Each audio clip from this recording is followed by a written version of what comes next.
300년 전 한적한 시골 마을에 세워진 오래된 집이 있었다. 이 집은 마을 사람들에게 유령의 집으로 알려져 있었고 그에 얽힌 이야기는 세대를 거쳐 전해졌다. 집의 외관은 헐벗고 벽은 갈라져 있었지만 여전히 그 위엄을 잃지 않았다. 지붕 위에 쌓인 이끼와 주변의 덩굴은 세월의 흐름을 느끼게 해주었다. 그러나 이 집에 대한 두려움은 그 외관보다 더 깊은 곳에 자리 잡고 있었다. 이 집은 300년 전 한 부유한 상인의 소유였다. 상인은 마을에서 가장 큰 농장과 상점을 운영하며 많은 재산을 쌓았다. 그러나 그의 부와 권력은 그를 고립시켰고 결국 그의 가족은 불행한 운명을 맞이했다. 상인의 아내는 병으로 세상을 떠났고 그의 자식들은 잇따라 사고로 목숨을 잃었다. 상인은 슬픔에 잠겨 집에서 홀로 지내게 되었고 그의 정신은 점차 흐트러졌다. 사람들은 그를 미친 상인이라고 불렀고 결국 그는 집에서 스스로 생을 마감했다. 그 후 이 집은 아무도 살지 않게 되었다. 마을 사람들은 이 집을 피하며 저녁이 되면 그 근처에 가는 것을 두려워했다. 그들은 상인의 유령이 여전히 집을 떠나지 못하고 있다는 소문을 믿었다. 밤마다 창문에서 희미한 불빛이 비치고 집안에서 이상한 소리가 들린다고 했다. 누군가는 그것이 상인의 원혼이 남아있는 증거라고 주장했다. 시간이 지나면서 이 집은 잊혀졌고 사람들은 그 이야기를 전설로 남겼다. 그러나 300년이 지난 지금 이 집은 여전히 마을의 중심에 자리 잡고 있었다. 몇몇 호기심 많은 탐험가들이 이 집을 찾아왔지만 그들은 모두 같은 결말을 맞이했다. 집 안으로 들어간 사람들은 두려움에 떨며 다시 나오지 못하거나 이상한 환상을 경험하고는 아무것도 기억하지 못했다. 이 집은 마치 다른 세계와 연결된 듯한 느낌을 주었다. 어느 날 한 젊은 연구자 수미는 이 집에 대한 이야기를 듣고 흥미를 느꼈다. 그는 유령이나 초자연적인 현상에 대한 과학적 접근을 통해 진실을 밝히고 싶었다. 수미는 마을 사람들에게 이야기를 듣고 그들의 두려움을 이해했다. 하지만 그는 두려움이 아닌 호기심으로 가득 차 있었다. 그는 이 집을 조사하기로 결심하고 필요한 장비를 챙겨 집으로 향했다. 집에 도착한 수미는 먼저 주변을 살펴보았다.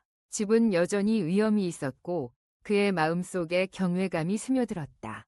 그는 집 안으로 들어가면서도 긴장감을 느꼈다. 내부는 어둡고 습기가 가득했으며 먼지가 쌓인 가구들이 그를 맞이했다. 그는 플래시라이트를 켜고 집안을 탐색하기 시작했다.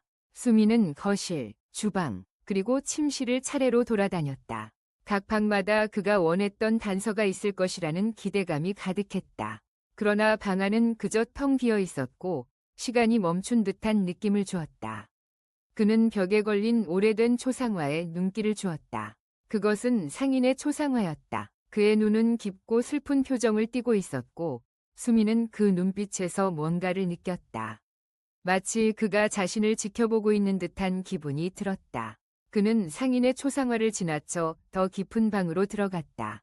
그곳은 지하실로 이어지는 계단이었다. 수미는 잠시 주저했지만 호기심이 그를 이끌었다. 계단을 내려가면서 그는 차가운 공기와 함께 이상한 기분이 들었다. 지하실은 어둡고 음산했으며 벽에는 이상한 기호들이 새겨져 있었다. 그는 그것이 상인과 관련된 어떤 의식이나 비밀이 아닐까 생각했다. 지하실 한쪽 벽에는 오래된 상자가 놓여 있었다. 수미는 상자를 열어보기로 결심했다. 상자 안에는 오래된 문서와 몇 개의 물건들이 들어 있었다. 문서에는 상인의 가족에 대한 이야기와 그들의 비극적인 운명이 적혀 있었다. 그는 그 내용을 읽으며 상인과 그의 가족이 겪었던 슬픔을 이해하게 되었다. 그들은 사랑과 행복을 누리던 시절이 있었지만 불행이 그들을 덮쳤고 결국 이 집은 그들의 슬픔의 상징이 되었다. 수미는 상자 속에서 또 다른 물건을 발견했다. 그것은 작은 나무 인형이었다. 인형은 상인의 자식 중 한 명의 모습과 닮아 있었다. 수미는 그 인형이 상인의 자식에게 특별한 의미가 있었을 것이라고 생각했다. 그는 인형을 손에 쥐고 그 순간 이상한 기분이 들었다. 마치 누군가 그의 손을 잡고 있는 듯한 느낌이 들었다. 그는 지하실에서 나와 집 안으로 돌아왔다. 그러나 그의 마음속에는 불안한 기분이 가득했다. 집안의 공기가 더 무겁게 느껴졌고 이상한 소음이 들리기 시작했다. 수미는 그 소음이 어디에서 오는지 확인하려고 했지만 그때 갑자기 전등이 깜빡이기 시작했다. 그는 순간적으로 두려움에 휩싸였지만 호기심이 그를 붙잡고 있었다. 그는 소리가 나는 방향으로 걸어갔다. 소리는 점점 커졌고 수미는 자신이 방금 지나쳤던 거실로 돌아갔다. 거실 한가운데에는 검은 그림자가 서 있었다. 그는 숨을 죽이고 그 그림자를 바라보았다. 그림자는 점점 선명해지며 마치 사람의 형체처럼 보였다.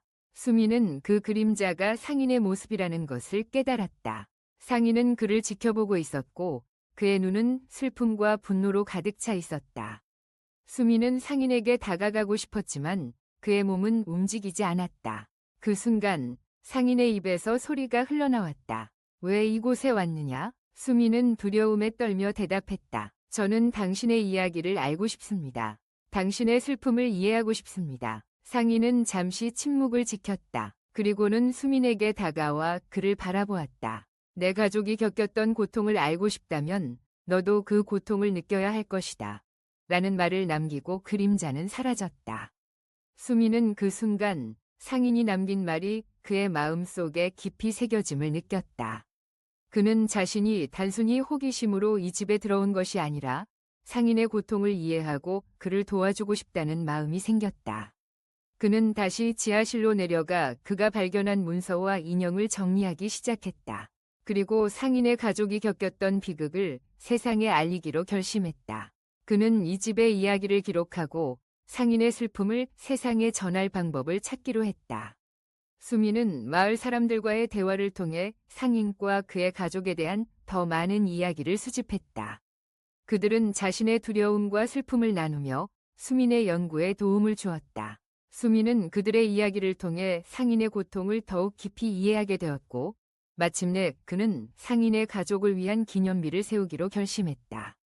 그 기념비는 그들의 이야기를 기억하고 집이 더 이상 두려움의 상징이 아닌 슬픔과 사랑의 상징이 되기를 바라는 마음에서 비롯되었다. 기념비가 세워진 날, 마을 사람들은 함께 모여 기념식에 참석했다. 수미는 그 자리에서 상인의 이야기를 전하며 그의 가족이 겪었던 고통과 그로 인해 남긴 유산에 대해 이야기했다. 사람들은 눈물을 흘리며 그들의 이야기에 귀 기울였다.